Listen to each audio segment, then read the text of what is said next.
आम लोगों की ख्वाहिशात और उम्मीदें होती हैं, लेकिन कामयाब लोगों के मकसद और मंसूबे होते हैं। गलतियां इस बात का सबूत हैं कि तुम कोशिश कर रहे हो। उस वक्त तक मेहनत करो जब तक तुम्हें खुद पर फख्र न हो। अगर आप गरीब पैदा हुए हैं तो ये आपकी गलती नहीं, पर आप गरीब मर गए तो ये आपकी गलती है। कामयाबी कोई हादसा नहीं होती। कामयाबी मेहनत, सीखने, पढ़ने, कुर्बानी और सबसे बढ़कर जो तुम कर रहे हो इससे प्यार का नाम है।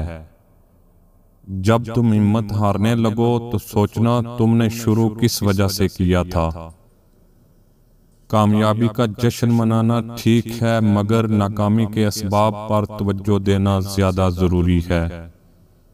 एक शख्स ही तुम्हें कामयाब कर सकता है और वो तुम खुद हो। उन लोगों के लिए कामयाबी हासिल करो जो तुम्हें नाकाम देखना चाहते हैं।